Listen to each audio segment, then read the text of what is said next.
So yeah, I think it's good we start with Surah Al-Fatiha. Bismillah ar-Rahman ar-Rahim. Alhamdulillah Rabbil Alameen. Ar-Rahman ar-Rahim. Maliki yawmiddin. Iyyaka na'budu wa iyyaka nasta'in. Ihdinas sirata al-mustaqim. Sirata alladhina an'amta alayhim ghayril maghdubi alayhim waladdallin. Sadaqallahu al-aliyyul azim. أعوذ بالله السميع العليم من الشيطان اللعين الرجيم. بسم الله الرحمن الرحيم.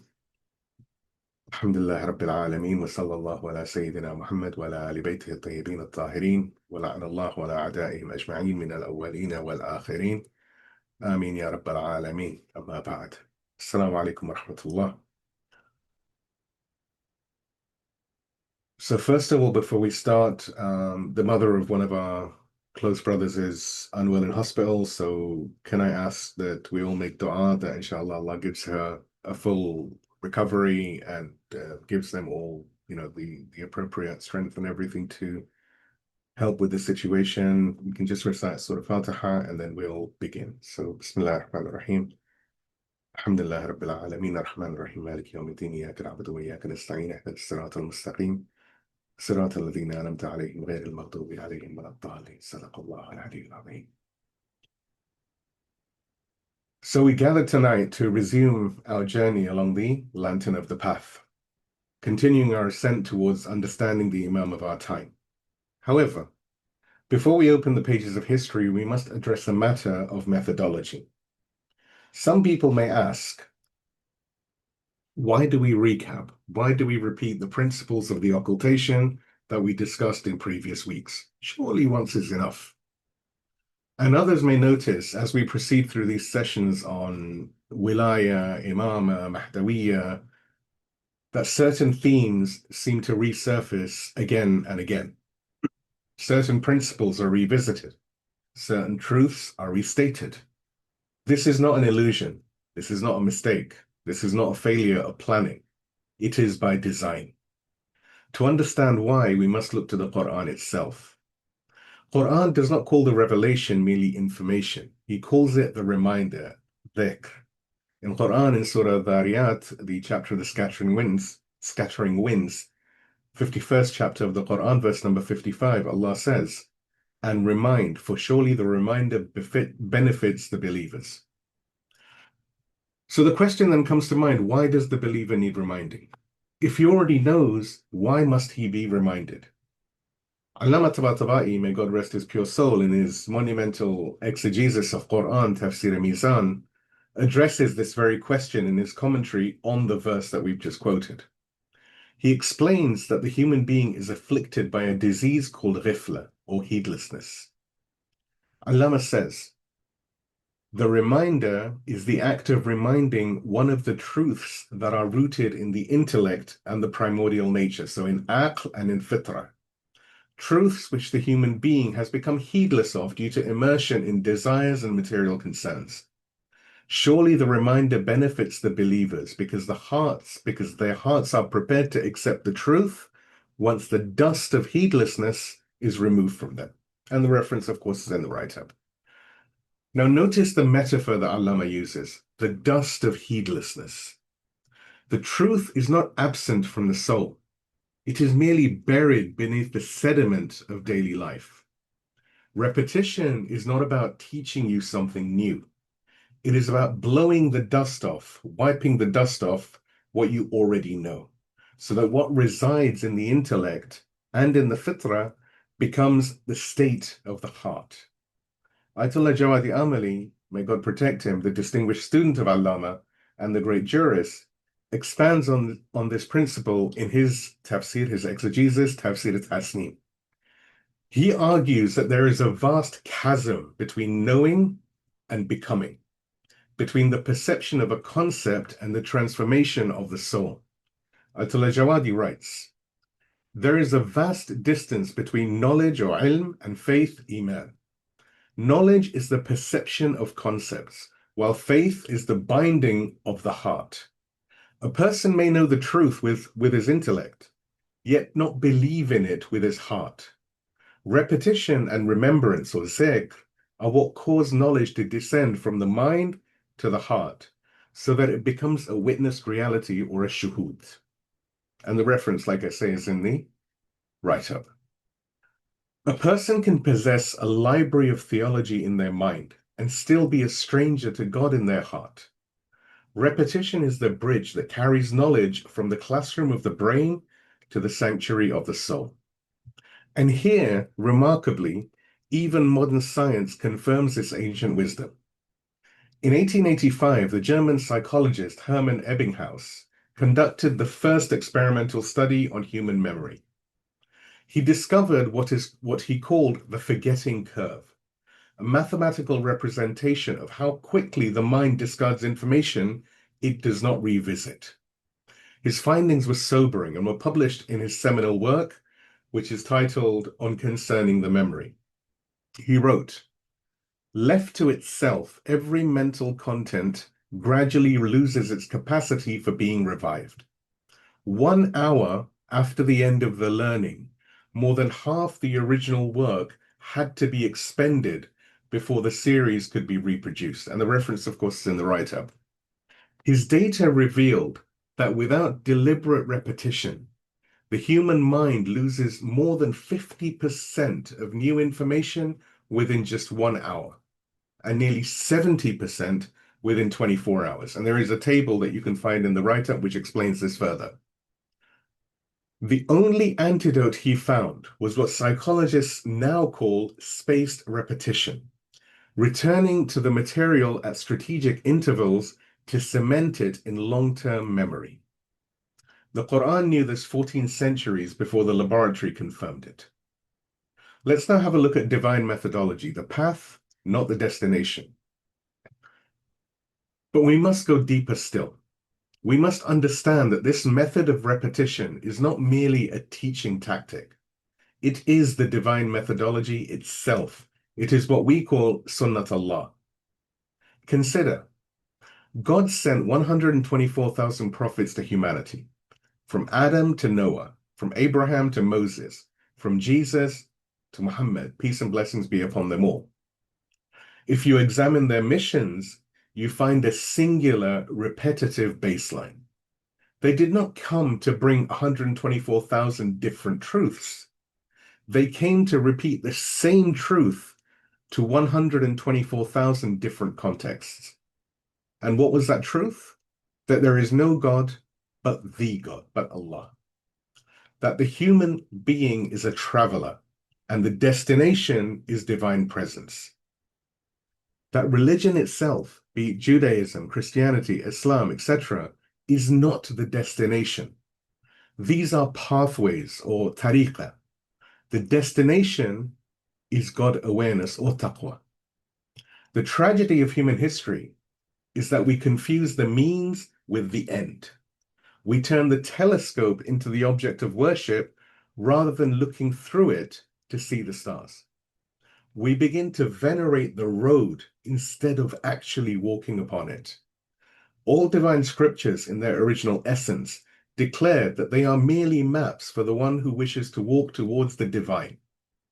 Let us look at the evidence from the three great monotheistic books, the Torah, the Gospel, and the Quran, to see this unified message. Firstly, let's look at the Torah, walking the way. We begin with the oldest of the Abrahamic scriptures, the Torah. In Hebrew tradition, God does not ask for a label. He does not say, call yourself a Jew and you are saved. He asks for a state of being, to walk in his ways. In the book of Deuteronomy 10:12, it is written, "And now, Israel, what does the Lord your God ask of you but to fear the Lord your God, to walk in all his ways and to love him?" The key word here is in Hebrew the word Derech, the way, the road, the path. The Torah presents itself as a road to be walked, not a trophy to be displayed. You do not worship the road, you walk upon it to reach the King. Now let's look at the Gospel, the way to the Father.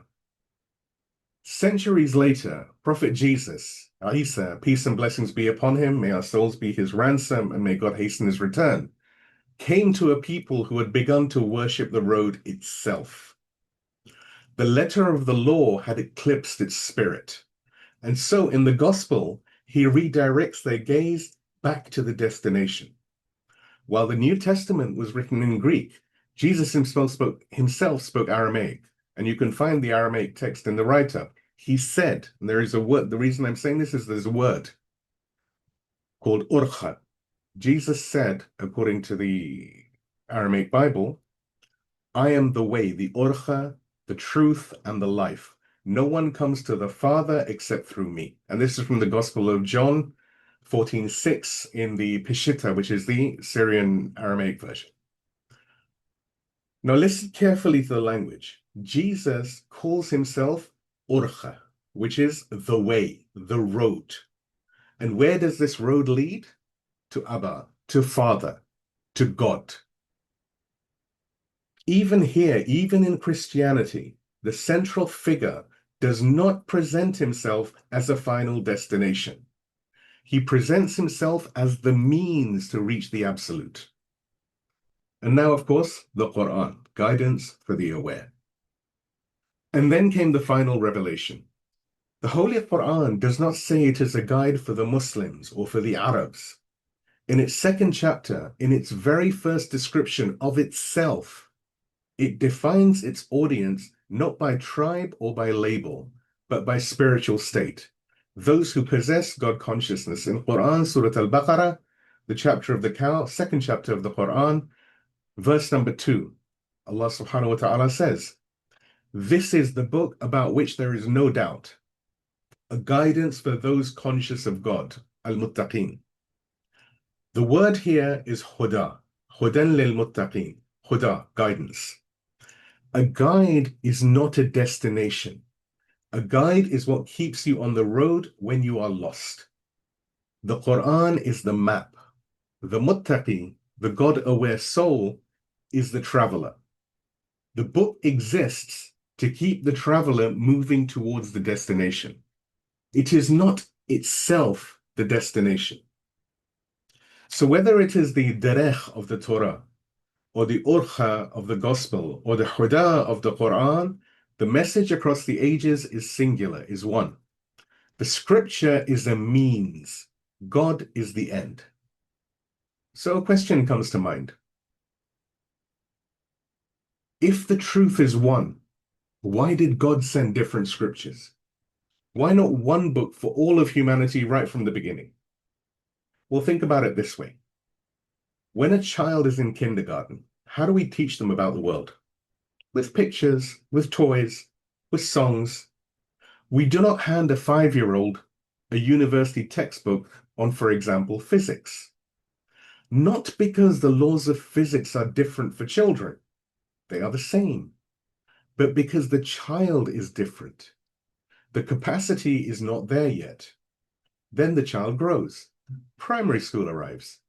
The pictures give way to words. The toys give way to concepts. Secondary school comes and concepts become more abstract. University arrives and the same truths that were taught with building blocks are now taught with differential equations. The truth did not change. The student matured. This is precisely how God educated humanity. The Torah was revealed to a people emerging from slavery, a tribal society that needed concrete laws, physical symbols, and tangible rituals. It was the right operating system for that hardware.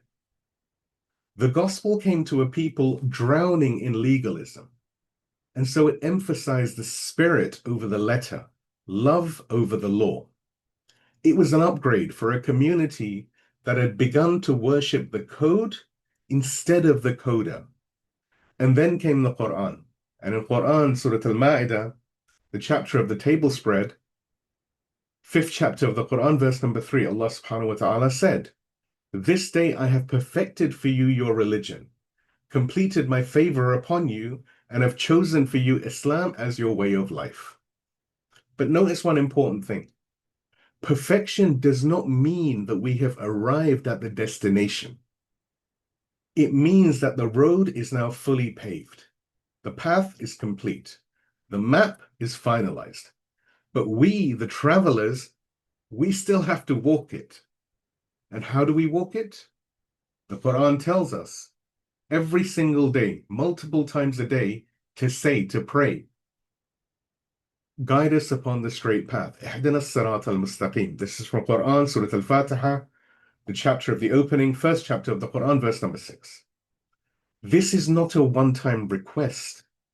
It is a perpetual plea. Keep us on the road. Do not let us wander. Do not let us worship the signposts instead of following them. And who is the best model for walking this path? The Quran again provides the answer. Quran, Surah Al-Ahzab, the chapter of the Confederates, 33rd chapter of the Quran, verse 21. Allah subhanahu wa ta'ala says, indeed, in the messenger of God, you have an excellent example for whoever hopes in God and the last day and remembers God often. Now look carefully at this verse. It does not say that the Prophet is an example for Muslims. It says that he is an example for whoever hopes in God and the last day. The Prophet himself is not the destination. He is the uswa, the model, the exemplar of how to walk on this road. And the destination is God and the last day. And the Prophet did not leave us without a vessel for this monumental crossing. Prophet Muhammad, of course, said, and this is a hadith which is recognized across both the Sunnah and the Shia, and the references, of course, are in the writer. Prophet Muhammad said, the likeness of my Ahlulbayt amongst you is like the Ark of Noah. Whoever boards it is saved, and whoever stays behind is drowned. Now consider, notice, think about the image, an ark, a ship, not a throne, not a temple, a ship. You do not worship a ship. You do not build your home upon a ship and forget the shore. A ship exists to carry you across from the turbulent waters of this world to the tranquil shores of the divine presence. The Ahlulbayt are the vessel. The destination remains God.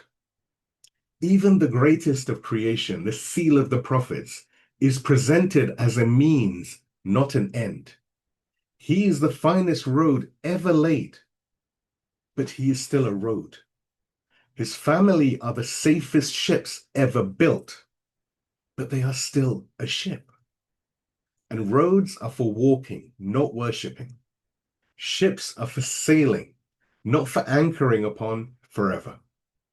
And if we walk the road faithfully, if we sail the ship truly, where does it lead? The mystics whisper to us, not merely to the presence of God, but to the realization that there was never anything other than him, that the journey and the destination were always one. But that is a station for the end of the voyage, not its beginning. For now, we walk. For now, we sail. This is why we repeat. We repeat these lessons tonight and in every session, not to bore you, but because we, like all human beings, are prone to worshipping the map and forgetting the journey. We are prone to mistaking the religion for the Lord, the path for the destination, and the finger pointing at the moon for the moon itself. Our recaps are not redundancies. They are not the stuttering of a forgetful teacher, though that is something I might be. They are the divine methodology made manifest in this gathering. We are driving the pillars of belief deep into the soil of our memories, so that when the storm of doubt comes, the structure does not move. So, with hearts open to remembrance, let us look back before we move forward. Let us recap to align our compass and do so invoking his name, that perchance he give us the tawfiq, the ability to always move towards him, to keep him at the center of all our thoughts and works, and to ensure we walk upon the road that he perfected for us. Please give me a salawat and we move on to the recap. اللهم اللهم صل صل على على محمد محمد وآل محمد. So in our previous session, we stood in the streets of Samarra in the year 260 after Hijrah. The 11th Imam had just been martyred. The house was surrounded. The spies were circling. And a community of believers scattered across the lands was teetering on the edge of collapse. Into this storm stepped a man the world only knew as an oil merchant. His name was Uthman ibn Sa'id al-Amri. We examined his credentials, not the credentials of fame or wealth, but the credentials that matter in the school of Ahlulbayt, that of trust, thiqah. For 50 years, he had served under 3 imams. 50 years of carrying letters, collecting religious dues, relaying questions and delivering answers, all while the eyes of the Abbasid regime watched every shadow. The 10th Imam pointed to him and declared, "This is Abu Amr, the trustworthy, the faithful. Whatever he says to you, he says on my behalf." Imam Mahdi said this. 50 years of proving himself and not a single stain on his record. We examined his method, the tradecraft of the oil seller. He hid the secrets of the imamah inside canisters of cooking fat and carried them through the military checkpoints, right under the noses of the guards who were hunting for the very imam that he served. He taught us that sometimes the most sacred work is done in disguise, that operational security is not paranoia, it is wisdom, that the mission matters more than the image. And then we witnessed the crisis, the funeral of Imam Hassan al-Askari, may God rest his pure soul, may God bless him. A figure named Ja'far, the Imam's own brother, positioned himself at the front, ready to lead the prayer, ready to claim the mantle of leadership.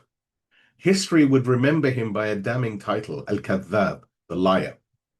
We traced his spiritual lineage back to Musaylim al-Kadhab, the false prophet, who wrote to the messenger of God demanding half the earth. Both men looked at sacred authority and saw a commodity. Both wanted the title without the burden, the position without the substance. Ja'far went to the Abbasid vizier and offered 20,000 dinars annually to be recognized as the Imam. When a delegation from Qom tested him with a simple question, "Tell us what is in these sealed bags," he could not answer. He shook his garments in anger and said, "Do you expect us to know the unseen?" The true Imam had always answered such questions. Ja'far could not. And then at the funeral itself, just as Ja'far raised his hands to begin the takbir, the beginning of the prayer, a child emerged, radiant, calm, carrying an authority that silenced the room. He pulled his uncle's cloak and said, "Step back. I am more worthy to pray over my father." The boy led the prayer, and then he vanished. The community was left reeling. The Imam was now hidden. The liar was still present. Confusion was spreading. And it was Uthman ibn Sa'id who held the line. He took charge of the burial. He calmed the representatives who had traveled from distant lands. He absorbed the shock and gave the community direction. He became the visible anchor, while the Imam became the hidden sun. We concluded by examining the hierarchy he established. We saw how the great scholar Ahmad ibn Ishaq, a man who spent decades in the presence of the Imams themselves, submitted to Uthman, the oil merchant. Not because Uthman knew more about Islamic jurisprudence and law or fiqh, but because the Imam had designated him as the channel of authority. Knowledge bowed to the appointed deputy. This is the principle of taslim, submission not of ignorance, but of wisdom. Uthman ibn Sa'id was the emergency responder. He stabilized the ship during the storm. He saved the community from the liar. He carried the Imam's secrets through the checkpoints of tyranny hidden beneath cooking fat. But emergency measures cannot last forever. A community cannot live in a permanent state of crisis. It needs stability. It needs infrastructure. It needs an architect. Tonight, we meet the man who served for nearly 40 years, longer than any other deputy. The man who transformed a secret network into a global institution. the man who received letters from the hidden Imam and delivered them to the believers all across the world, the man who buried his father with his own hands and years later, by the command of the Imam, dug his own grave beside him. We examine the life and legacy of the second deputy, Muhammad ibn Uthman al-Amri. In his most beautiful name we proceed, and we beg him to grant us the ability, tawfiq, the patience, sabr, and the steadfastness, istiqamah, to learn and follow the path perfected by God, taught by Ahlulbayt, and explained by the honorable scholars and teachers. Please give me a salawat and we move on to the main point. اللهم صل اللهم على صل على محمد وآل محمد. So firstly, the title is The Inheritance of Merit, the Burden of Genius. The first challenge Muhammad ibn Uthman faced was not the Abbasid spies. It was his own last name. He was the son of the first deputy. To a cynic looking from the outside, this arrangement has an uncomfortable appearance. A family business where power is handed from father to son to keep the secrets and the wealth within the tribe, within the family. A monarchy dressed in religious clothing. But the Imam did not choose Muhammad ibn Uthman because of his biology. He chose him because of his genius. Let's now look at the divine stamp, selection, not inheritance.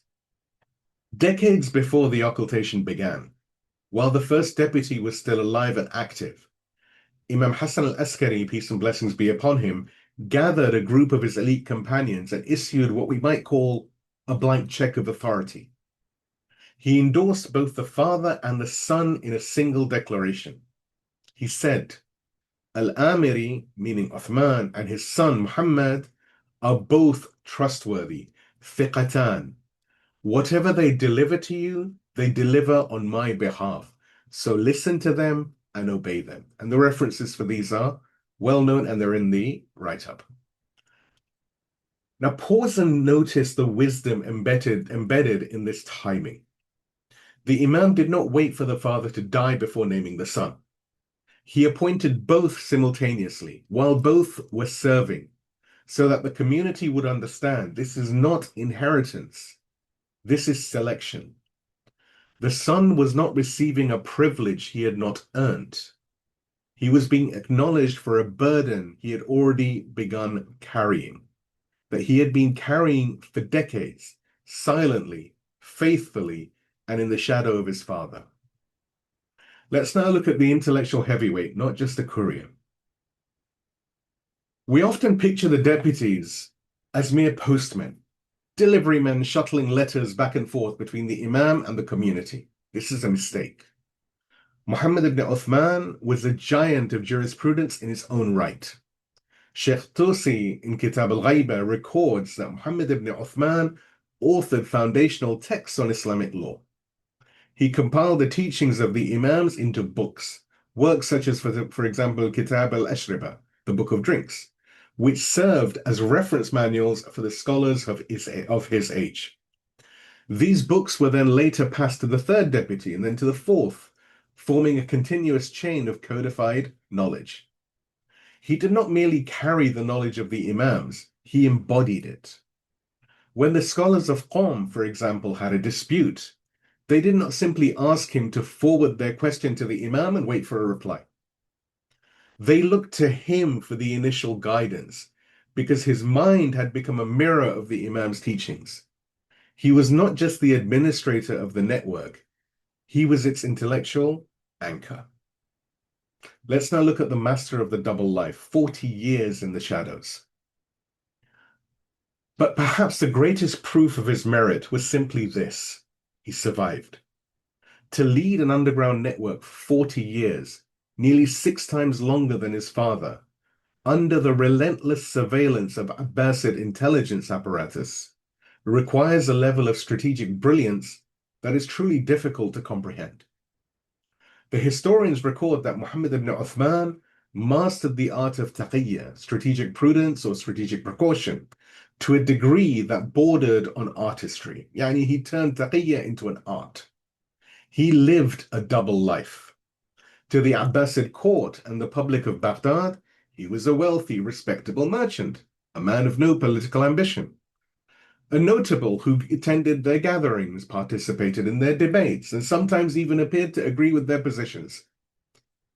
However, to the Shia, scattered across the vast expanse of the world, he was the gate to the hidden Imam, the channel through which their questions reached heaven and through which heaven's answers returned. He would deliberately attend the gatherings of the opponents, listening to their arguments and deflecting suspicion by blending in. This was not cowardice. This was the height of hikmah, wisdom. He sacrificed his public image among the ignorant in order to protect the network that served the guided. Let's now look at the transition from emergency to system. As we said earlier, his father, Uthman bin Sa'id, had been the emergency responder, the man who stabilized the ship during the initial storm. He saved the community from the chaos of the funeral, faced down the liar, and established the first secure channels of communication between the hidden Imam and his followers. But emergency measures cannot sustain a community for decades. What Muhammad ibn Uthman achieved was something far more significant: the transformation of a crisis management operation into a permanent institution. Two of the greatest minds of contemporary Islamic thought, the martyr Ayatollah Sayyid Muhammad Baqir al-Sadr and Imam Khamenei, have analyzed this transition, and their insights form a powerful convergence. Firstly, the political success, the unbreakable network. Imam Khamenei, in his seminal work, The 250-Year-Old Person, which we've been using to study Imam, Wilayat, and even Mahdawiyyah, identifies the era of the deputies, and specifically the long tenure of Muhammad ibn Uthman, as the moment the Shia organization matured from a survival network into a global system. Imam Khamenei writes, during the era of the minor occultation, this communicative and organizational network reached the peak of its cohesion and activity. This powerful secret organization connected the Shia from the furthest corners of the Islamic world, from Qom and Khurasan to Yemen and Egypt, to the centrality of Imamah without the enemy being able to infiltrate it or sever its threads. And the reference is in the write-up. Think about that, from Qom to Yemen, from Khurasan to Egypt, thousands of miles, 40 years of operation, not a single breach that compromised the Imam. This was the political achievement, an unbreakable network spanning the Islamic world, functioning under the nose of a hostile empire. For 40 of the 69 years of the minor occultation, Muhammad ibn Uthman was the unseen pivot around which this entire network revolved. This was not luck. This was operational genius. Next, we look at the intellectual success, training the community to survive. Ayatollah Shaheed Sayyid Muhammad Baqir al-Sadr, in his profound introduction to his book, The History of the Minor Occultation, reveals the deeper purpose of this era. The minor occultation was not merely a holding pattern, it was a training operation. The community were being weaned off dependence on a visible named leader and prepared for the long night of the major occultation.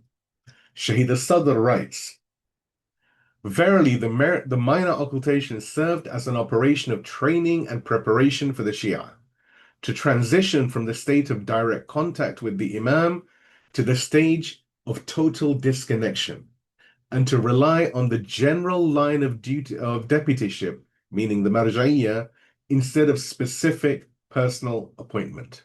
And the reference is in the write-up. Now, this is the key insight. The first deputy kept the community alive during the crisis. The second deputy trained the community to survive without him. He was not building an empire around his person. He was building a system, a methodology of leadership, a structure of religious authority that could function even after the door of specific appointment closed forever. The architect of what endures. Now, when we combine these two analyses from Imam Khamenei and from Shahid al-Sadr, we see the full picture of Muhammad ibn Uthman's achievement. Imam Khamenei shows us the political success, a network that spanned continents, moved wealth and information across hostile borders, and remained impenetrable to the enemy for at least 4 decades. Shahid al-Sadr shows us the intellectual success, a community that was gradually weaned from dependence on a specific, named deputy and trained to follow the institution of scholarly leadership, that is the Marjaiyyah, that would guide them through the centuries of the Major Occultation. The first deputy saved the community from collapse. The second deputy gave it a structure that could endure for thousands of years. He was not merely the son of a great man. He was the architect who transformed his father's emergency scaffolding into the permanent edifice of Shia institutional life, an edifice that stands to this very day in the Hawzat of Najaf and Qom, in the system of Taqlid, in the system of Wilayat, in the very structure of how we relate to religious authority in the absence of the visible Imam. This is the structure that sustains us now, during the time when our beloved Imam is forced by our weaknesses to live in anonymity. Let's now have a look at the lesson for the present, the crisis of dynastic leadership. We need to have a difficult conversation about our own communities. Today, we often treat our mosques, our Husseyniyat, our Islamic centers, our Islamic foundations, we treat them as family heirlooms. The son of the founder becomes the president, regardless of competence. The son of the sheikh is given the pulpit, regardless of knowledge or piety. Positions are passed down like antique furniture, from generation to generation, with the assumption that the bloodline carries the qualification. We have confused biology with theology. The martyred thinker Ayatollah Murtada Mutahhari, in his penetrating analysis, A Journey Through Nahj Balagha, addresses this disease directly.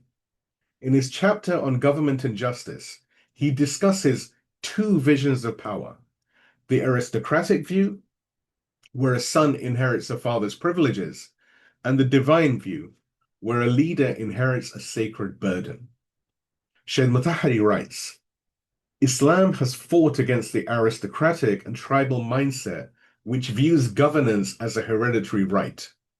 In the logic of Imam Ali, a position or office is not prey, what we call tu'ma, a means of eating and exploitation.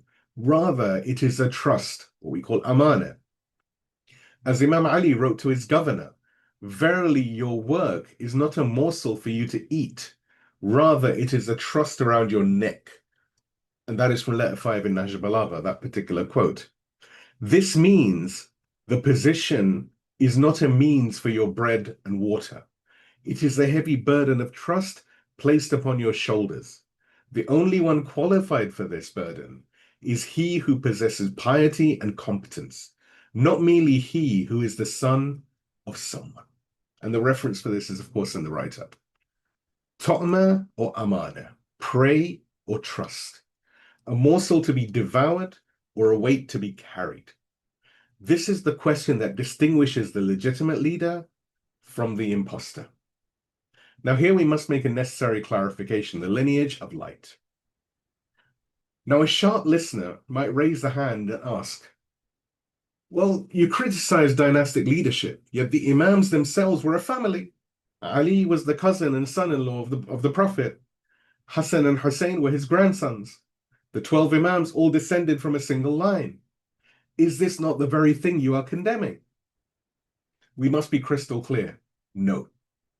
There is a fundamental difference between monarchy and the Imam. In a monarchy, the son inherits power simply because he is the son. His merit is irrelevant. He could be a tyrant, an imbecile, a fool, a drunkard. But because he carries the blood, he receives the throne. The criteria is biology. The qualification is the family tree. In Imama, the son is chosen, not because he is a son, but because he possesses the merit of infallibility. Isma. The lineage is incidental. The qualification is the soul. The Quran explains this pattern of divine selection explicitly. God chooses lines of guidance, but he chooses them based on his knowledge of their spiritual capacity, not their tribal status. In Quran, Surah Al-Imran, the chapter of the family of Imran, third chapter of the Quran, verse number 33, Allah subhanahu wa ta'ala says, indeed, God chose Adam and Noah and the family of Abraham and the family of Imran over all the worlds. Why did he choose them? Was it random favoritism? Was it tribal privilege? The Quran answers. In Quran, Surah Al-An'am, the chapter of the cattle, sixth chapter of the Quran, verse 124, Allah says, God knows best where he places his message. God knows which vessels are capable of carrying the weight of prophethood and imamah. He knows which souls possess the purity to reflect the divine will without distortion. And he chose to preserve that purity within very specific lines. The line of Abraham, the line of Imran, and the line of Muhammad.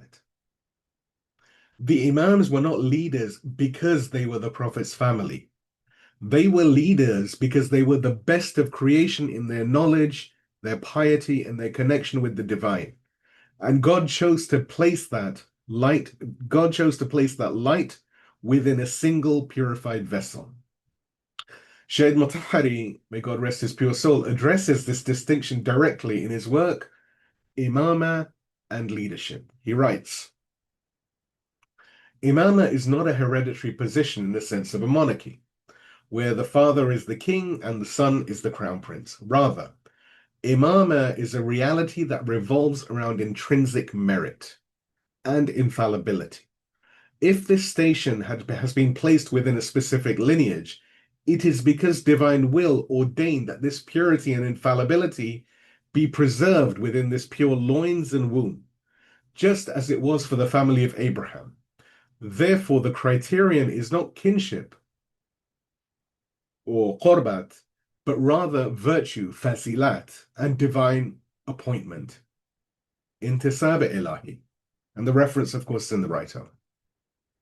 Think about this. The criterion is not qurbat, kinship. The criterion is fazilat, or virtue. The criterion is intisab ilahi, divine appointment. And the historical proof? The treaty and the tragedy. This distinction between monarchy and imamah is not abstract theology. It was written in blood on the plains of Karbala. When Muawiyah ibn Abi Sufyan sought to consolidate power, he signed a treaty with Imam Hassan ibn Ali. Among the conditions of that treaty was a very clear stipulation. Muawiyah would not appoint a successor. Upon his death, the matter would return to consultation, or to Imam Hassan himself, if he was still alive, or to Imam Hussein. But Muawiyah broke the treaty. In the final years of his life, he began extracting oaths of allegiance for his son, Yazid. Not because Yazid was qualified, not because Yazid was pious, not because Yazid embodied any virtue that would merit leadership, but simply because Yazid was his son. And what matter of man was Yazid? The historians, even those sympathetic to the Umayyad cause, record that he was known for drinking wine, for keeping hunting dogs and monkeys, for mockery of sacred things, for a life of indulgence utterly disconnected from the teachings of the Prophet, whose community he claimed to lead. Al-Mas'udi records in Muruj al-Dhahab, the Meadows of Gold, saying, Yazid was a man of entertainment, hunting birds, dogs, monkeys, and leopards, and of drinking drinking wine over companions. This was the man chosen to lead the Muslim Ummah, not because he was worthy, but because he was the son. This is monarchy. This is Ta'ama, power as prey to be eaten, a throne to be inherited like furniture. And what was the result? Within 3 years of his ascension, Yazid had ordered the massacre of the Prophet's grandson at Karbala, the assault of Medina at al-Harra, and the catapulting of the Kaaba itself. The son who inherited power without merit became the instrument of the greatest tragedies in Islamic history. Now contrast this with Imam Hussein, peace and blessings be upon him. Yes, he was the grandson of the Prophet. Yes, he carried the noble blood of Banu Hashim. But his claim to leadership did not rest on his genealogy. It rested on his isma and his merit, his infallibility and his merit. It rested on his knowledge, his piety, his willingness to sacrifice everything for the truth. It rested on divine appointment, confirmed through the explicit nas or designation of the Prophet and the Imams before him.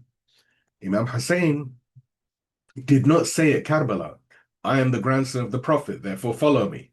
He said, do you not see that the truth is not being acted upon and that falsehood is not being forbidden? And the reference for that, of course, is in the write-up. His argument was truth and falsehood, right and wrong, merit and corruption, not bloodline and inheritance. The difference between Yazid and Imam Hussein is the difference between monarchy and imamah. One inherited a throne because of his father, the other was designated by God because of his soul. And the pattern repeats. Let's look at some contemporary lessons. This pattern did not end in the 7th century. History has delivered the same verdict again and again. How many kingdoms have collapsed because an incompetent son inherited what a capable father built? How many dynasties have crumbled because blood was treated as a qualification?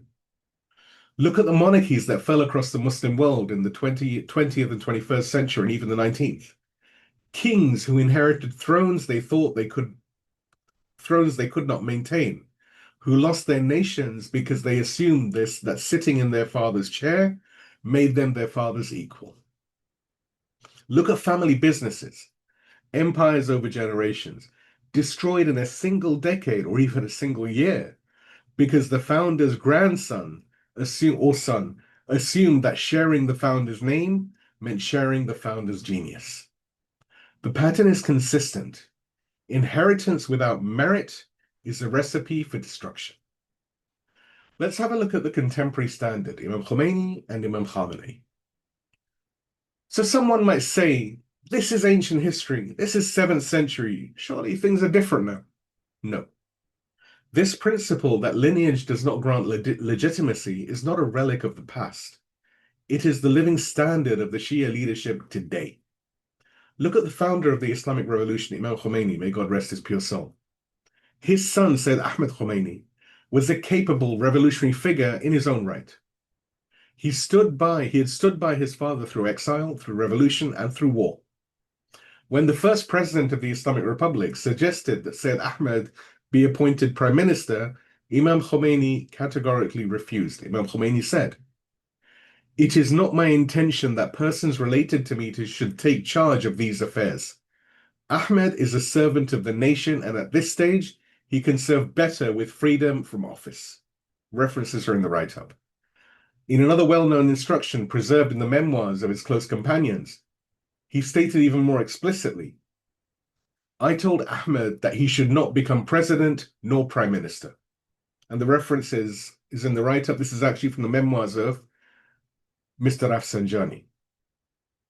The founder of the Islamic Revolution, the man who could have established a dynasty with a single word, explicitly forbade his own son from assuming executive power because he was his son. And look at the current leader, Imam Khamenei. He has 4 sons. All of them are scholars. All of them have spent years in the Hawza. Yet not one holds a single ministry, a governorship, or an executive post in the Islamic Republic. Mr. Ghulam Ali Haddad Adil, a close associate and relative of the leader, has related the strict instruction given to the leader's children. He said in an interview with Fars News Agency, references in the write-up, The leader has told his children, you have no right to enter into economic activities or executive responsibilities. This is not a slogan. This is the lived reality at the highest levels of Shia leadership. When Imam Khomeini died, his son did not inherit the leadership. The position passed to the most qualified, Imam Khamenei, through a process of scholarly evaluation by the Assembly of Experts. This is the Imamat's logic applied to the era of fallible leadership.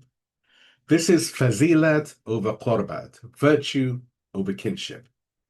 Now we look briefly at the standard of the Marjaiyyah. And this principle extends beyond political office to the very heart of our religious structure, the Marjaiyyah itself. How does one become a marja' taqlid, a source of emulation for millions of believers?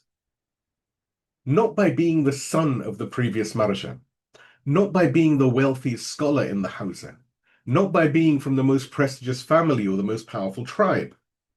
One becomes a marja by being recognized through years of teaching, writing, studying, and demonstrating knowledge as the most learned. The scholars of the hawza, the students who have sat at the feet of the candidates, the experts who can evaluate jurisprudential depth, they collectively recognize who has reached the highest level of competence. It is a system built entirely on merit. Think of it this way. If, God forbid, and may He grant health to everyone's children, parents, and loved ones, but if your child needed surgery, would you want the doctor who is the most qualified to operate? Or would you accept the doctor who happened to be the son of the hospital's founder? Would you trust your loved one's life to someone whose only credential was that his father had been a great surgeon? Of course you wouldn't. You would demand competence. You would demand the one with the steadiest hands, the deepest knowledge, and the most experience. Why? Why then do we accept a lower standard for our very souls? Why do we hand over our mosques, our Islamic centers, our community leadership to people whose primary qualification is their last name or the size of their wallets, when we would never accept such a standard for our bodies? The Quran establishes a principle. In Quran, Surah Hujarat, the chapter of the chambers, 49th chapter of the Quran, verse number 13, Allah subhanahu wa ta'ala says, indeed, the most noble of you in the sight of God is the most righteous of you.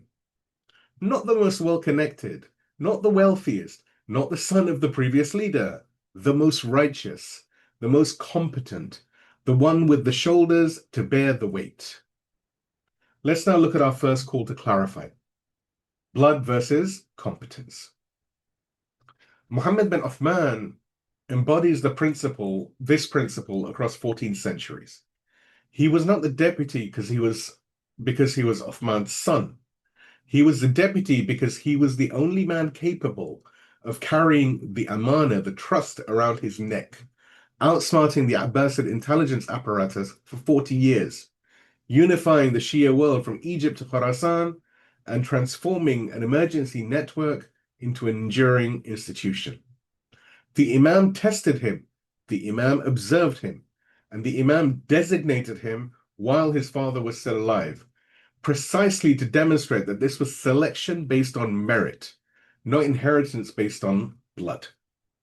If the infallible Imam himself did not take the son's qualification for granted, why do we hand over our institutions based on last names alone? If Imam Khomeini refused to let his own son become prime minister or president, why do we allow the son of the founder to inherit the presidency of our local Islamic centers without question? If Imam Khamenei has forbidden his sons from executive positions, why do we treat our community boards as family fiefdoms? Look honestly at your local committee, your board of trustees, your community leadership.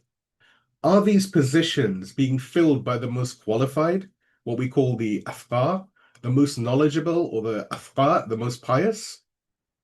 Or are they being filled based on who such and such's father was, which village such and such person came from, or who has the largest checkbook? When a position opens, do we ask, Who is most capable of serving the Imam's cause? Or do we ask, whose turn is it? Which family hasn't had the seat at the table recently? We must be clear. Turning a religious institution into a family dynasty is not honoring tradition. It is betraying the very system that the Imam established. The second deputy was chosen because he was the best, not because he was related to the best. Imam Khomeini lived this principle. Imam Khamenei lives this principle. The question is, will we? But to answer that question, we must understand not only who Muhammad ibn Uthman was, we need to understand how he operated. Please give me a loud salawat and we move on to the second point, which is the architect of the network, the methodology of survival. اللهم صل على محمد وآل محمد. So we have established that Muhammad ibn Uthman was chosen for his merit, his scholarship, his strategic brilliance, his decades of proven service. But how did that merit manifest in the real world? How did he manage a global organization for 40 years under the nose of a totalitarian regime without being caught? How did he move money, letters, and secrets across thousands of miles from Qom to Yemen, from Khorasan to Egypt, without a single breach that compromised the Imam? To answer this, we must examine not just who he was, but how he operated. So first, the government in exile, resistance, not cult. To the outsider looking at the history of the Wikala, the agency, the network of deputies, it might resemble a secret society, clandestine meetings, code words, hidden funds, agents operating in disguise. In the modern world, we are conditioned to view secrecy with suspicion. We associate it with conspiracy, with nefarious agendas, with things that cannot stand the light of day. But we must clarify a fundamental political reality of that era and in fact of ours as well. Secrecy is not always sinister. Sometimes it is the only means of survival. The Abbasid Caliphate was not a benevolent system. It was not the rule of the people, by the people, for the people. It was a regime that served the interests of a tiny clique with feigned religiosity. It was a surveillance state. They were actively hunting the son of al-Askari to execute him. They had spies in every market, informants in every mosque, soldiers at every gate. They had already imprisoned and poisoned the previous imams.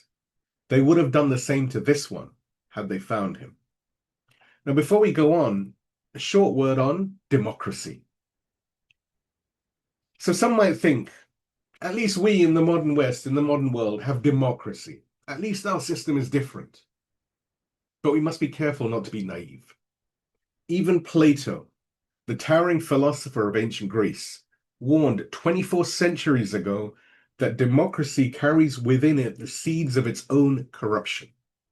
In his masterwork, The Republic, he argued that democracy, for all its appeal, is uniquely vulnerable to manipulation by those with wealth and influence. He wrote, "The people always have some champion whom they set over themselves and nurse into greatness. This and no other is the root from which a tyrant springs. When he first appears, he is a protector." And the reference, of course, is in the write-up.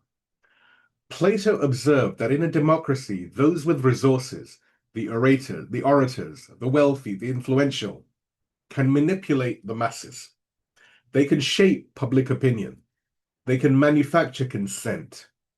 The people believe they are choosing freely, but in reality, they are being guided by hands that they cannot see. The form remains rule of the people, but the substance becomes ruled by a hidden oligarchy, those who control the media, the funding, the narrative. Does this not sound familiar? Look at the modern West. Look at how elections are funded. Lobby groups, corporate interests, foreign donors. They pour money into campaigns, not for the greater good, but for their own benefit.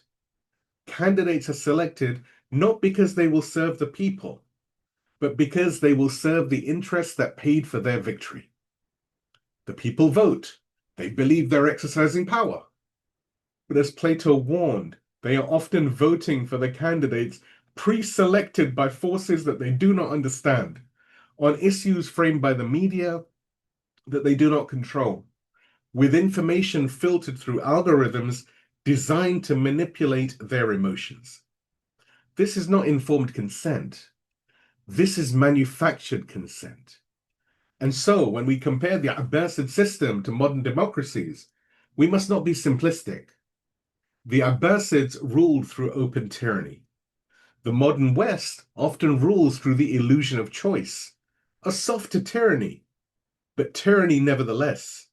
When the levers of power are controlled by the few, while the many believe themselves to be free.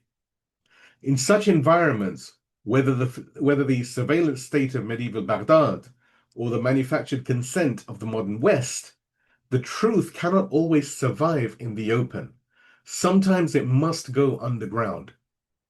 Muhammad ibn Uthman did not build a cult. He built a resistance movement. He understood that if the Imam was to remain safe, the network had to be compartmentalized. The agent in Egypt did not know the identity of the agent in Yemen. The courier in Qom did not know the location of the safe house in Baghdad. Information was distributed on a need-to-know basis. Only the deputy held the complete picture. This is what the historians call a Tanzim al-Sirri, the secret organization.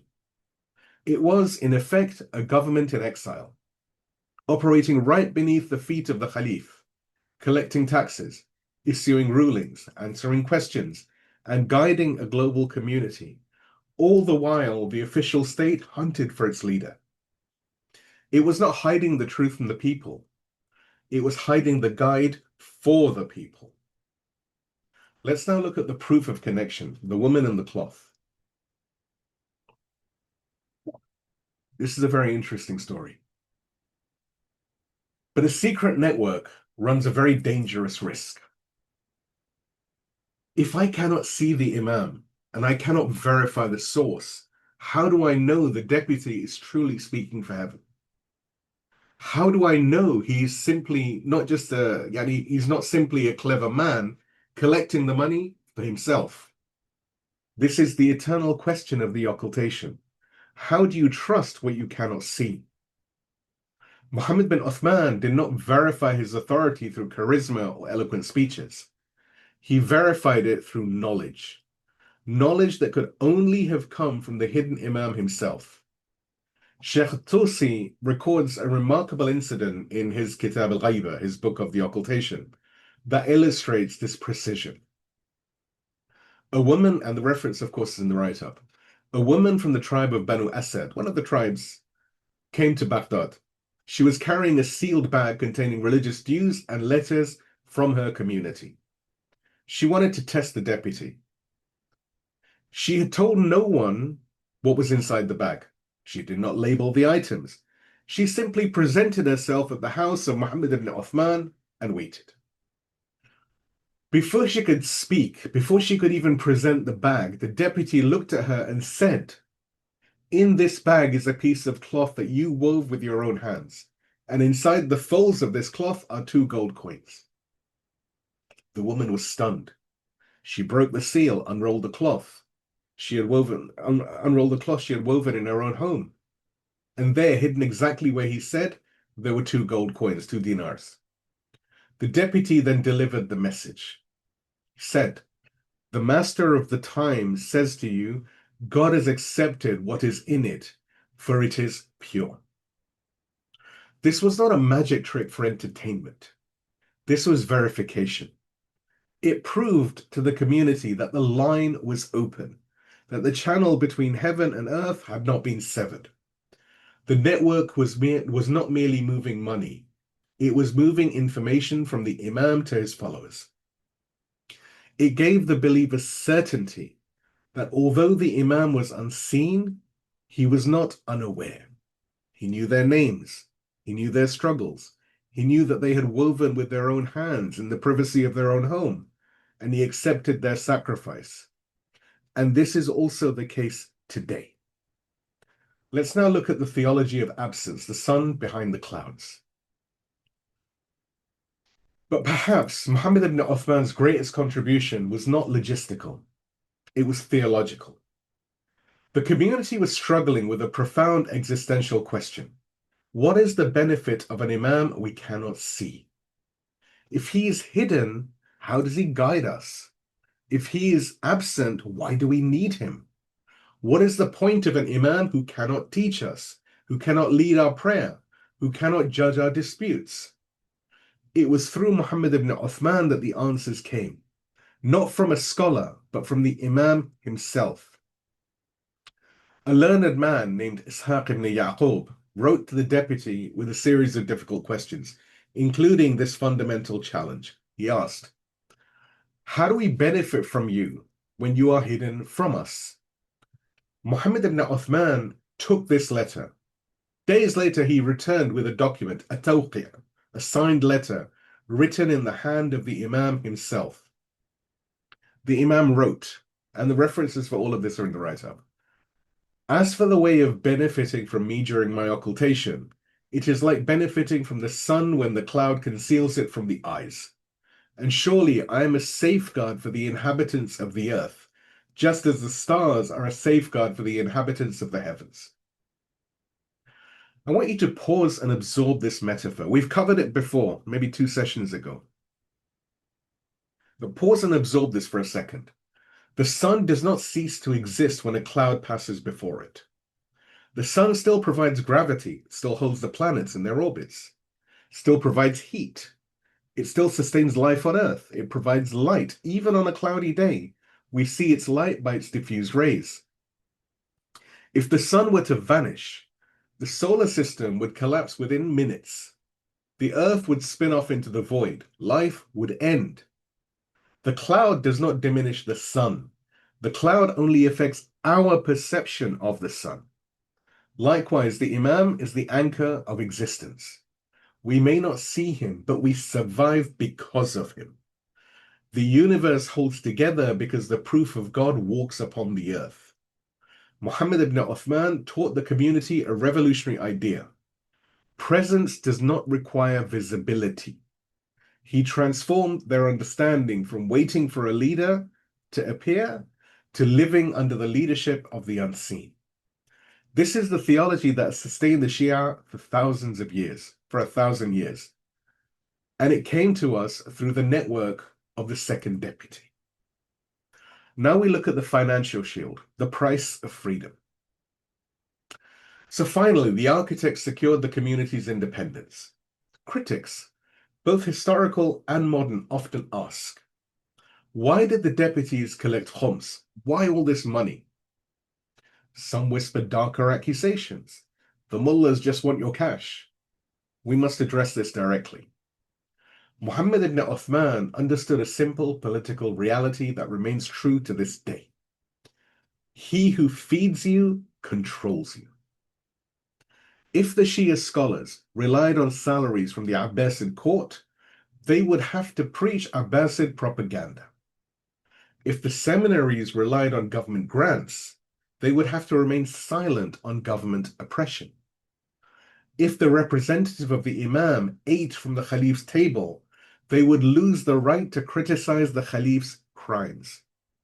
By standardizing the collection of khums, the religious dues owed to the Imam and distributed through his representatives, the second deputy created an independent treasury.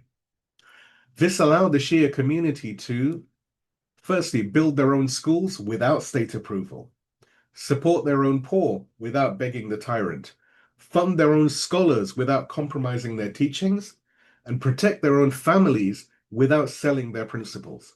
He built a state within a state, financially independent and therefore spiritually free. This is why the network mattered. It was not merely about collecting coins. It was about ensuring that the voice of truth would never have to be sold to the highest bidder. So let's now have a look at our lesson for the present, the crisis of discontinuity. What does the 40-year tenure of Muhammad ibn Uthman teach us about governance? It teaches us the difference between short-term politics and long-term guidance. Look at the systems of governance in the West, and indeed across most of the world today. They are built on the election cycle. A leader is elected for 3, 4, maybe 5 years. They arrive with grand ideas, ambitious reforms, complex projects. But before they can see those projects through, their term ends.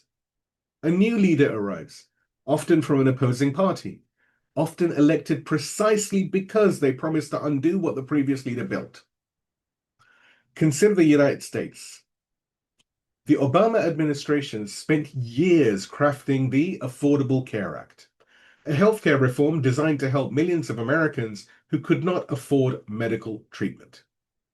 They spent further years negotiating the JCPOA, the so-called Iranian nuclear deal, a complex geopolitical agreement involving multiple world powers. Now, whether we agree with these policies or not is irrelevant to the point I'm trying to make. What matters is the effort, the years of negotiation, the due diligence, the institutional energy that has been invested. And what happened? The term ended, a new leader arrived, Mr. Trump. And because the system is built on short-term popularity and donor satisfaction, his first acts included tearing down what the previous administration had built. Years of work erased in a single signature. Geopolitical ramifications that continue to this day. We see the same pattern in the United Kingdom. The Conservative Party, driven by the short-term goal of winning an election, gambled with the European Union referendum. They did not plan for the long-term economic reality. They planned for the short-term ballot box. The referendum itself was manipulated by media campaigns. This is a matter of public record. And the people voted without full information. The margin was razor thin, yet they proceeded. And the result was Brexit, a decision that plunged the UK economy into decline, that created chaos at borders, that damaged relationships built over years. And now, a new Labour government enters, blaming the Conservatives blame the Labour before them, the cycle continues. There is no consistency, there is no long-term horizon. And who suffers? The people. The single mother working 2 jobs to survive. The father whose pension has evaporated. The children in schools who, instead of learning mathematics, reading, writing, and science, are subjected to politicized agendas they are too young to understand because the current administration needs to score ideological points with a given lobby group or ideological group before the next election. These are children. They need to learn how to climb the first rung of the ladder. They need foundations. The nuanced, contested, politically charged subjects, they can come later when they have the maturity to evaluate them. But the system does not think in terms of later. The system thinks in terms of before the next vote. Let's look at the Islamic alternative, the strategy of eternity. The system of deputies and the system of Wilayat al-Faqih that inherited it is fundamentally different. It is designed for the long game. Muhammad ibn Uthman did not have to worry about an election every 4 or 5 years. He did not have to please donors. He did not have to craft policies that would look good in tomorrow's headlines, but collapse in a decade. He set a strategy for 40 years and he saw it through. In the Islamic system, the high-level direction, the policy, the vision, the values is set by the leader based on divine law. It is fixed. It does not change with the winds of popular opinion. It is oriented towards the genuine long-term welfare of the people, not the short-term satisfaction of voters. The executive branch, the administration, the president, the ministers, is there to implement the vision, not to cancel it. They manage the details. They handle the logistics, but they do not get to reverse the direction every time there is a new election. This ensures that the nation moves forward, not in circles. Imam Khamenei, may God protect him, articulates this principle in his second phase of the Revolution Manifesto. He says, "It is possible to assume a useful lifespan and an expiry date for everything. Yet the global mottos of this religious revolution are exceptional. They will never expire or become useless. And the reference, of course, is in the write-up. The values do not expire. The direction does not reverse. The community can plan not just for the next election, but for the next century. This is what Muhammad ibn Uthman built. This is what we, alhamdulillah, inherited. Let's now move to our call to clarify the trap of free money.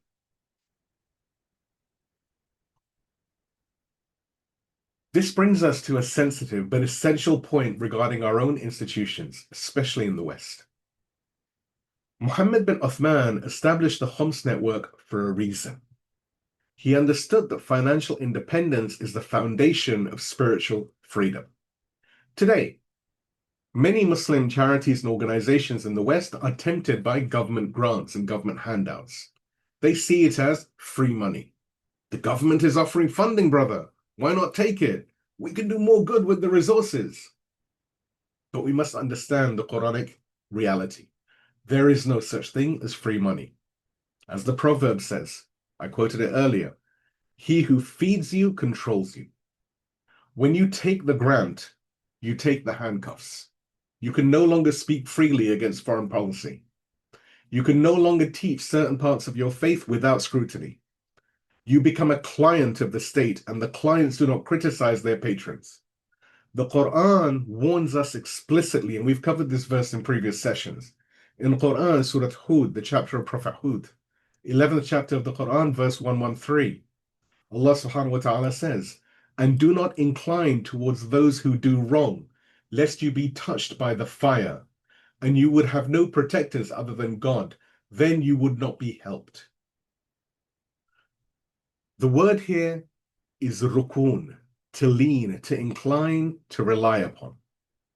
If your charity relies on the oppressor's money, you have inclined toward them.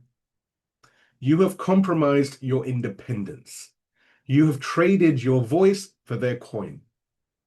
The khums is not a tax for the scholars to enrich themselves. It is the price of freedom.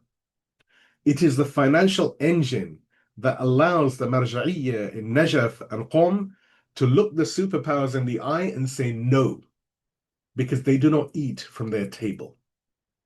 It is what allowed the resistance in Lebanon to build schools, hospitals, and infrastructure without waiting for a paralyzed government or accepting conditions from hegemonic powers. A sheikh named Qasim, may God protect him, the Secretary General of the Party of God, explains in his book, Hezbollah, the story from within. He says, we established institutions to serve the people because we could not wait for a state that might never arrive or a state that would condition its aid on our disarmament. And the reference to this is in the write-up. When you pay your religious dues, do not see it as a burden. See it as your contribution to the only independent voice left in the world. Muhammad ibn Uthman carried the gold coins hidden in the folds of cloth, not to get rich, but to ensure that the faith remained free. And on this point, there must be a note on accountability. The Imam with the mansion. However, and this must be said clearly, this system only works if there is trust. If we critique the West for its volatility and short-sightedness, we must be willing to critique ourselves for corruption. The system of the deputies was built on the reputation of men like Uthman bin Sa'id and Muhammad ibn Uthman, men who lived simply, who carried oil and cloth, who were indistinguishable from the regular merchants around them. They did not build palaces. They did not accumulate wealth. They served. Today, if the representative of a marja is living in a mansion valued at millions, driving luxury cars, wearing expensive watches, accumulating properties, while the people who pay the khums are working multiple jobs just to feed their families, this is not service. This is khiyana. This is betrayal. Imam Khomeini warned us in terms that leave no room for ambiguity. He said, The day that the leaders acquire the habit of palace dwelling, God forbid, and abandon the valuable habit of hut dwelling, living simply like the poor, this is the day we must read the funeral prayer for this country. The reference is in the write-up. And the standard for this was set 14 centuries ago by Imam Ali, peace and blessings be upon him, himself, who said, this is from Sermon 209 of Nahj Balagha. Imam Ali said, "Verily, God the Exalted has made it obligatory upon the just leaders that they measure themselves against the weakest of their people, so that the poverty of the poor does not drive them to despair." If the leader lives in a palace while the people live in poverty, the leader has failed, not the people. If we damage this trust, we damage the road to God. The religion is the pathway, as we established earlier on. If we corrupt the pathway, we let the road fall into disrepair, if we allow the signpost to be bought and sold, what hope do we have of reaching the destination? We will not reach his pleasure, but we will reach his wrath. And that is something no one desires. But let us look forward. The subject of khums, of religious dues, the mechanics of Marjaiyyah and Wilayat al-Faqih, these are vast subjects that deserve their own detailed treatment. We will, God willing, explore them thoroughly in future parts of this series, when we move from the minor occultation to the major occultation, when we examine the infrastructure that the second deputy helped to build that sustains us to this day. For now, know this. Muhammad ibn Uthman did not build a network to enrich himself. He built it so that when the dark days come, and they have come, again and again across the centuries, the Shia would have their own light, a light funded by their own sacrifices, a light independent of any tyrant's favor, a light that no government grant could purchase and no government sanction could extinguish. That is the legacy of the architect. That is what we inherited. The question is, will we preserve it, or will we sell it for the illusion of free money? Please give me a salawat and we move to the final point, the charter of the future, the birth of the Marjaiyyah. Allahumma salli ala Muhammad wa ali Muhammad wa ajil farajahum. So we have spoken about the man, his merit, his genius, his selection by divine appointment rather than biological inheritance. We've spoken about the network, his methodology, the secret organization, the financial independence that ensured the community's survival. But perhaps the greatest legacy of Muhammad ibn Uthman is neither his personal qualities nor his organizational genius. It is a single document, a letter that passed through his hands, a letter that serves as the constitution of the Shia community to this day. So let's look at the question that haunted the community. As the occultation deepened, the community began to ask a frightening question. What do we do when new problems arise? The Quran is complete. The hadith have been recorded. The principles are established. But the world does not stand still. New political crises emerge. New economic systems appear. Wars break out. Pandemics strike. Technologies arise that the ancients never imagined. If we cannot reach the Imam, if we cannot knock on his door and ask him directly, who decides the course of this community? Who navigates the ship when the captain is hidden from view? A scholar named Ishaq ibn Ya'qub wrote to the second deputy asking precisely this question. He presented the problem that would define our existence for over 1,000 years. He said, what do we do when unprecedented events occur and we cannot reach you? Muhammad ibn Uthman took the letter. He conveyed it through the hidden channels to the Imam himself. Days later, he returned with a document, a tawqi, a signed letter written in the hand of Imam Mahdi. May our souls be his ransom. That letter is the birth certificate of the Marjaiyyah. The Imam wrote, as for the newly occurring events, al-Hawadith al-Waqi'ah, refer regarding them to the narrators of our traditions. For they are my proof over you, and I am the proof of God over them. And this is the reference in the write-up. So pause and absorb the weight of the statement. The Imam did not say, refer to your own reasoning. He did not say, figure it out yourselves. He did not say, wait passively until I return. He said, refer to the narrators. They are my proof over you. This is a chain of authority that descends from heaven to earth. God is the ultimate authority.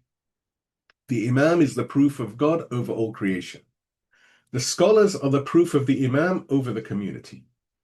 To bypass the scholar is to break the chain. To reject the scholar is to reject the Imam's explicit command. Let's now look at a political interpretation. Notice the precision of the Imam's language. The Imam did not say, as for questions about prayer and fasting, he said, al-hawadith al-waqi'ah, newly occurring events. Imam Khomeini, in his seminal work, Wilayat al-Faqih, Islamic Government, analyzes this specific term. He argues that if the Imam only meant ritual rulings, he would have used the term ahkam, legal rules. By using the term hawadith, events, incidents, crises, etc., he referred to something far broader. Social and political affairs, wars, treaties, economic policies, responses to oppression, the governance of the community itself. Imam Khomeini, may God rest his pure soul, writes, what is meant by the newly occurring events? These are the newly arising issues that the people face, and we are witnessing them. In these events, to whom should they refer? To the narrators of the hadith, meaning the jurists, the fuqaha. And the reference, of course, is in the write-up. The second deputy delivered a system where the community was commanded to follow the experts, the jurists, not merely in how to pray or fast or these things, but in how to navigate history itself. When society shakes, do not look at the kings, look to the scholars. Now let's look at our lesson for the present, the disease of intellectual anarchy. So thinking about this tawqiyah that Imam Mahdi gave, what does this tawqiyah mean for us today? It exposes a modern disease that is eating away at our community from within. Intellectual anarchy. We live in the information age. We have access to more texts, more translations, more lectures than any generation in history. And this access has bred a dangerous arrogance.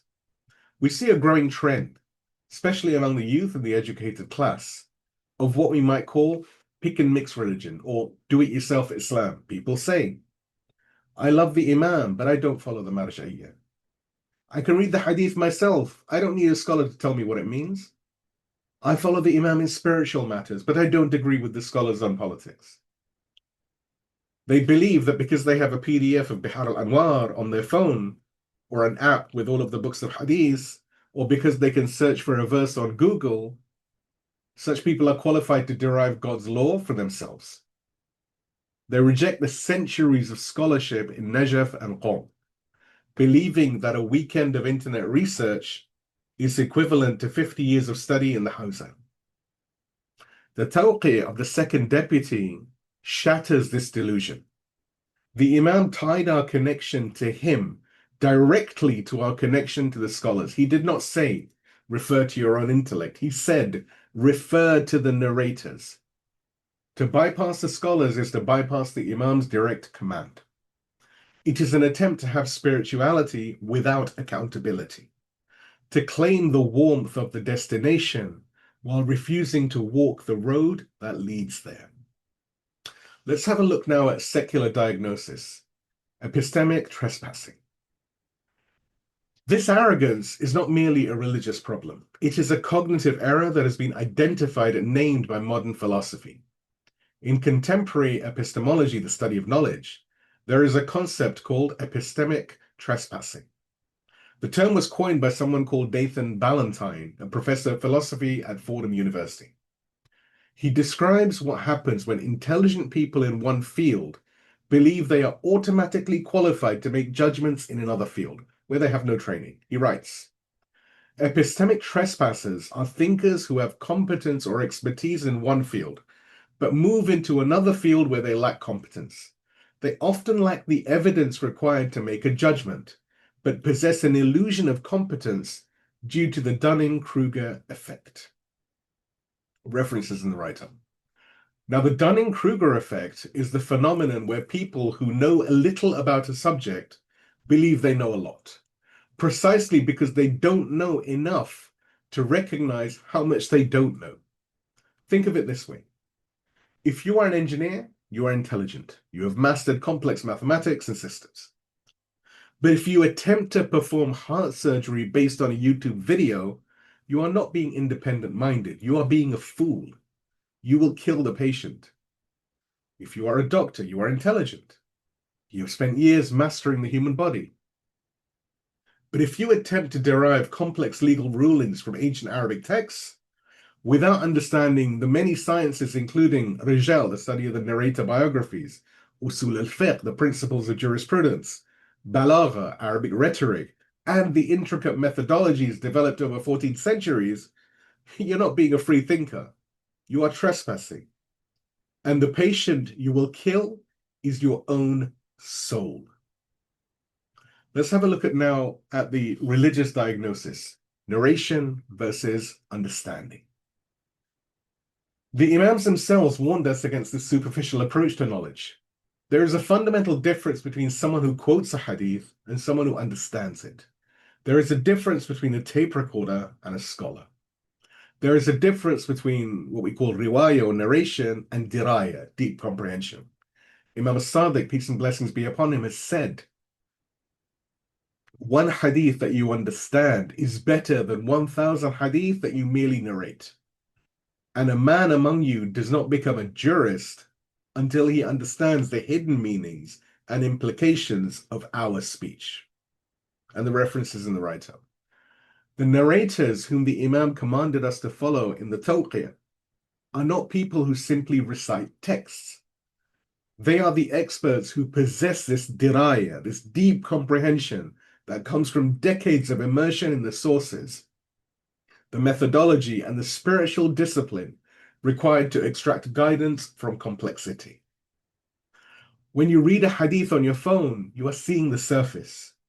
The scholar who has spent 50 years in the Hawza sees the depths, the chains of transmission, the conflicting reports, the principles of reconciliation, the layers of meaning that are invisible to the untrained eye. To claim equivalence between your chats, your Google search, or ChatGPT conversation and his lifetime of study is not intellectual independence. It is intellectual hubris. And let's look at the spiritual condition, the scholar who has conquered himself. But the Tawqi does not command us to follow just anyone with a turban or a certificate. The Imam set rigorous conditions for who qualifies as a guide. In the tafsir attributed to Imam Hasan al-Askari, the father of our hidden Imam, may our souls be his ransom, we find the definition of the scholar who may be followed.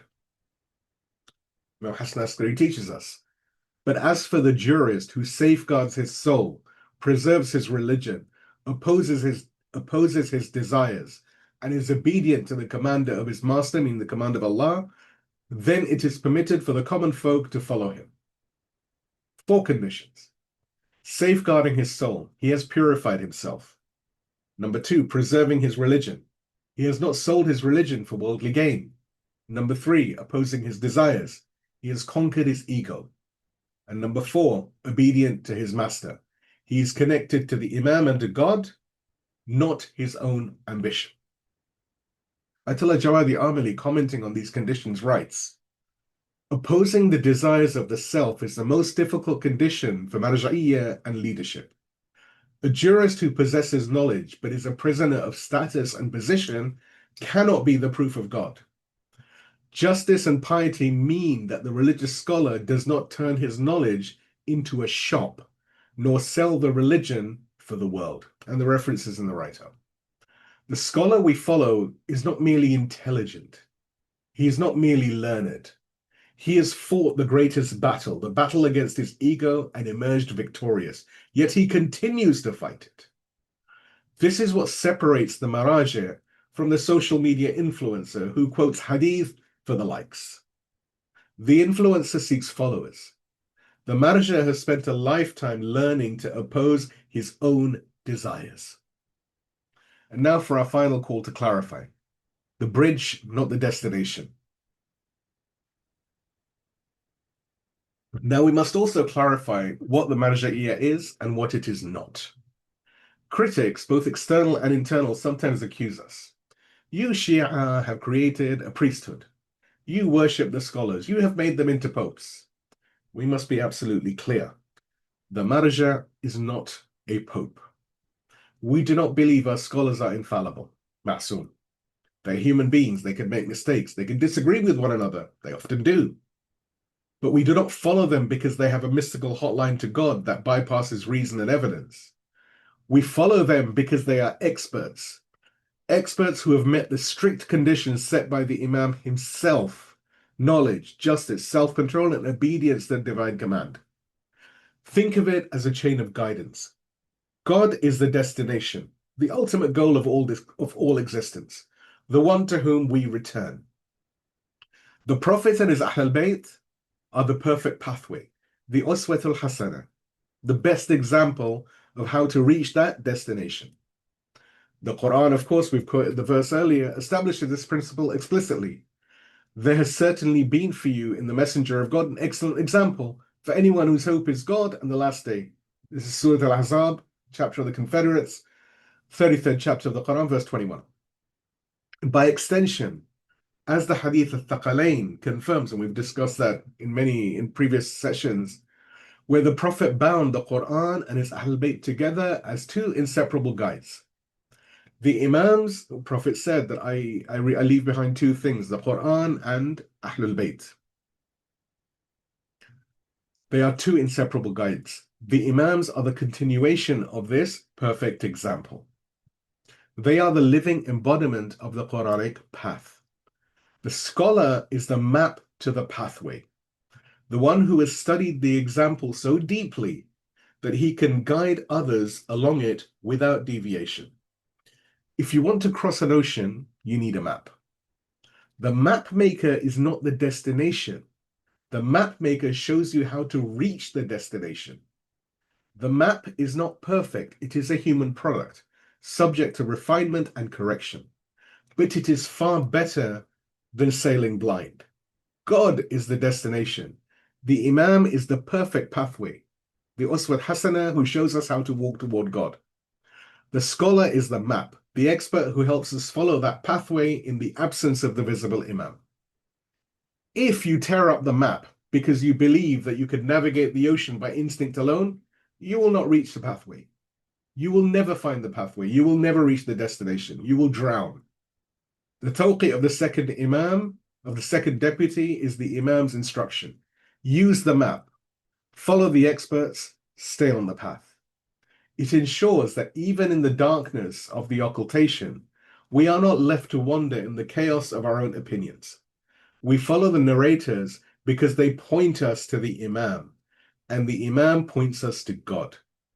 To reject them is to reject the hand that the Imam himself extended to us, the hand that guides us step by step towards the divine. Let's now look at the second deputy's final gift. This is the system Muhammad ibn Uthman helped to establish. He did not say, "Follow me because I am the son of Uthman." He delivered a letter that said, "Follow the experts who have conquered their souls."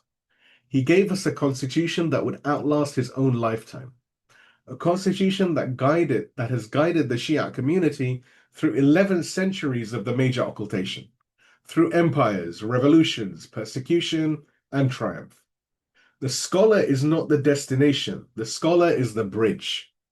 But if you burn the bridge, you will never reach the destination. You cannot claim to love the Imam while rejecting the system he established to guide you to him. You cannot claim to await Imam Mahdi, may our souls be his ransom, while ignoring the infrastructure he built to prepare you for his return. The second deputy delivered this charter to ensure that in the darkness of the occultation, we would never be without a guiding light, provided we are humble enough to follow it. Please give me a loud salawat and we move to the conclusion, the gravedigger and the lonely ambassador. اللهم صل صل على على محمد وآل محمد وعجل فرجهم. So we have walked with Muhammad ibn Uthman through the corridors of history. We have seen his merit. We have seen how he was chosen, not because of his father's name, but because of his own proven genius. How the Imam designated him while his father was still alive, precisely to demonstrate that this was selection, not inheritance. How he embodied the principle that authority in Islam is a burden to be earned, not a privilege to be claimed. We have seen his method, how he built a resistance network that spanned from Qom to Yemen, from Khorasan to Egypt, operating for 40 years under the surveillance of a hostile empire, without a single breach. How he established financial independence through the Khums system, ensuring that the community would never have to bend the knee to a tyrant for bread. How he taught us that secrecy in the service of truth is not conspiracy, rather it is survival. We have seen his constitution, how he delivered the Tawqiyah that became the birth certificate of the Marjaiyyah, the charter that commands us to follow the qualified scholars in all the newly occurring events of history. How he gave us a system that would outlast his own lifetime, a bridge to the Imam that we walk upon to this day. But now we must speak of his final days. After 40 years of service, after outsmarting the Abbasid intelligence apparatus, after building a global network, after delivering the constitution of the occultation, Muhammad ibn Uthman knew his time was coming. He did not fear death. He prepared for it with the calm precision of a man who has lived his entire life in the presence of the divine. In the final years of his life, visitors to his home in Baghdad witnessed a very strange sight. He had dug a grave inside his own house. Sheikh Tusi records in Kitab al-Ghaiba that the deputy would enter this open grave, lie down in the earth, and spend hours reciting Quran. He would test its dimensions. He would inscribe verses upon its wooden planks. He would accustom his body to the soil that would soon embrace it. When a companion asked him with evident concern why he was doing this while still healthy, he replied with serene certainty, "For whom is this? This is my grave, and I have been ordered to gather my affairs." And the reference is in the write-up. He had received the instruction. The Imam had told him, "Your service is nearing its end. Prepare yourself." And so he prepared, not with panic, but with the tranquility of a man returning home after a long journey. But Muhammad ibn Uthman did not merely prepare his grave. He prepared his legacy. He refused to let the community fall into chaos. He refused to let the institution he had built crumble with his death. He understood, perhaps better than anyone, that the system was greater than the man. The deputyship was not his personal property to take to the grave. It was an amana, a trust, to be passed to the next worthy hand. On his deathbed in the year 305 after Hijrah, he gathered the elite of the Shia community, the scholars, the tribal elders, the notables of Baghdad. He did not leave them guessing. He did not create a vacuum for ambitious men to fill with their own claims. He pointed to a man sitting among them, Hussein ibn Ruh al-Nawbakhti, and declared, "This is Abul Qasim Hussein ibn Ruh al-Nawbakhti, who stands in my place.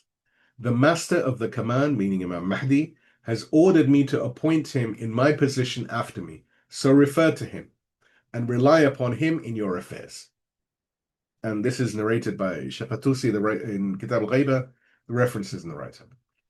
With the final duty discharged, the second deputy closed his eyes. He died in his bed, surrounded by loved ones. His body was washed with dignity. He was shrouded in the cloth he had prepared. He was buried in the grave he had dug with his own hands, a shrine that stands in Baghdad to this day, visited by pilgrims who salute the man who saved the community. Let's now look forward to the third deputy briefly. God willing, in our next session, we will turn our attention to this man, Hussein ibn Ruh al-Nawbakhti, the third deputy. He inherited a functioning institution, but he faced challenges of his own.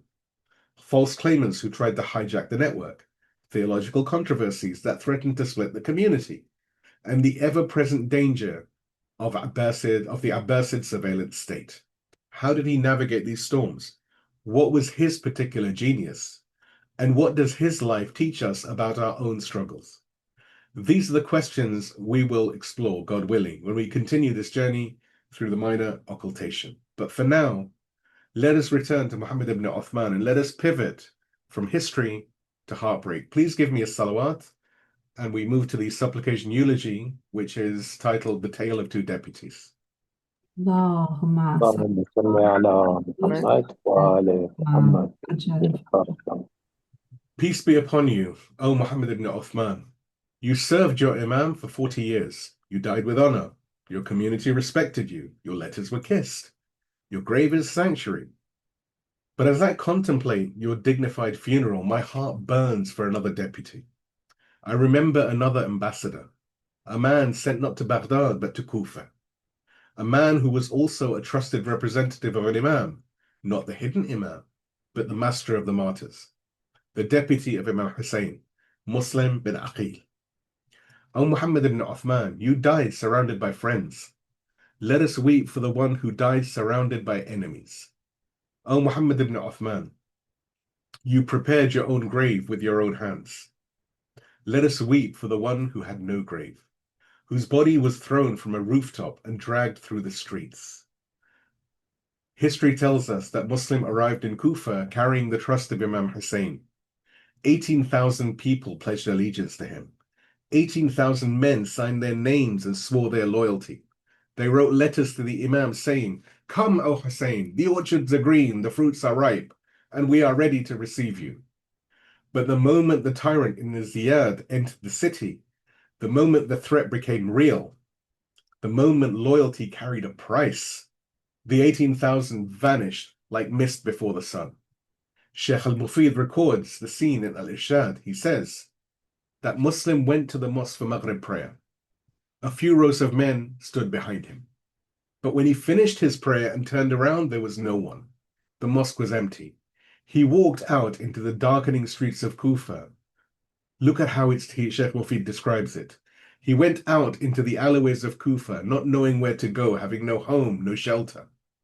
Imagine the scene: the ambassador, the grandson of the Prophet, the cousin of the Master of Martyrs, a nobleman of Banu Hashim, wandering the streets like a stranger, thirsty, wounded, looking at closed doors. Every door he knocked was slammed in his face. Go away, Muslim. If Ibn Ziyad finds you here, he will kill us all. Where are the letters now? Where are the promises? Where are the 18,000 men who swore, "We are with you until death"? When they finally captured him, after he fought like a lion in the narrow streets, outnumbered and bleeding from a dozen wounds, they dragged him in chains to the governor's palace. The historians record that as he stood before Ibn Ziyad, tears began to flow from his eyes while the guards mocked him. "O Muslim, someone who seeks power does not weep like a woman." Muslim looked at him, this deputy of Hussein, this lion of Banu Hashim, and he said, and this is recorded by, said the Tawus in Lahuf, said, "By God, I do not weep for myself. I do not fear death. Death is the inheritance of the sons of Aqil. But I weep for my family who are coming towards me. I weep for Hussein and the family of Hussein." He was saying, I wrote to him. I told him the city was ready. But now he is on his way, bringing Zainab, bringing Sakina, bringing the infant Ali al-Asghar into the city of wolves, into this nest of traitors. I'm not crying because I will die. I'm crying because of what will happen to them after I am gone. They took him to the roof of the palace. He asked for one final request, to pray 2 units of prayer. They granted it. He stood on the rooftop and he turned not towards Mecca, but towards the desert, towards the road from which the caravan of Imam Hussein was approaching. He called out, "Peace be upon you, O my master, O Aba Abdullah. Go back, do not come to Kufa. The people of this city have no loyalty. They will betray you as they betrayed me." I wonder, did the Imam hear him? History tells us, in some narrations, that somewhere on the road to Karbala, Imam Hussein suddenly stopped his horse. He bowed his head and he said, "We are from God, and to him is our return. Muslim has been martyred." The message had reached him, not through letters, but through the connection of souls. They severed his head, but that was not enough for them.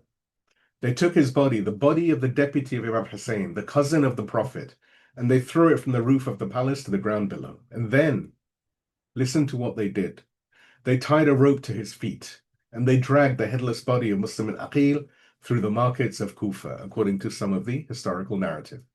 The children threw stones at it. The crowds cheered. The same crowds who had signed their names in allegiance. O Muslim, you were lonely in Kufa. You had no one to wash your body. You had no one to dig your grave. But at least you were a man. At least you had a sword in your hand. At least you could fight back. My heart bleeds for the one who came after you. My heart bleeds for said Zainab. She had to stand in the same city. She had to look at the same governor's palace. But she did not see the head of Muslim on a spear. She saw the head of her brother Hussein. She saw the head of Hussein. O God, we ask you, by the service and foresight of Muhammad ibn Uthman, who built an institution that has guided us for 11 centuries, by the lonely wandering of Muslim al-Aqil, who died a stranger in a city of traitors, by the patience of said Zainab, who carried the message when all the men had fallen. O God, bring forth our Imam, the master of our time. End the occultation. Make us amongst his helpers, his soldiers, and those who pave the way for his government of justice. Let us not die before we see his blessed face. O God, remove the love of this world from our hearts. Do not let us be like the people of Kufa, who signed their allegiance when it was easy and fled when it became costly. Make us firm, make us loyal. Make us among those who would stand with the Imam even if the whole world stood against us. O God, protect the righteous Marjaiyyah who guide us. Protect the al-Faqih who leads the believers. Protect every sincere scholar who has dedicated his life to preserving the path to you. Grant them health and grant them long life. And let us not be among those who break the bridge that the Imam himself built for us. O God, help the oppressed across the world. In Gaza, where the children are buried under rubble. In Lebanon, where the resistance stands against the arrogant powers. In Yemen, where the people are starved and bombed but hold their head up high. Grant them victory over the tyrants of our age as you granted victory to the believers of old. O God, have mercy on our parents and our departed loved ones. And in these nights send our salutations and shower your mercy on the commander of hearts, who was martyred by the lowest of the low, by the child killers of these days. Exclude those who murdered him from your mercy. Illuminate the graves of all of these people with the light of Muhammad and the family of Muhammad. Forgive their sins, elevate their stations, and reunite us with them in the gardens of paradise in the company of Ahlulbayt. We ask you this for the sake of Muhammad and the family of Muhammad. Amen, O Lord, sustainer of the universes. Amen, O most merciful of the merciful. Wa akhiru da'wani alhamdulillahi rabbil alameen. Wassalamu alaikum wa rahmatullahi wa barakatuh.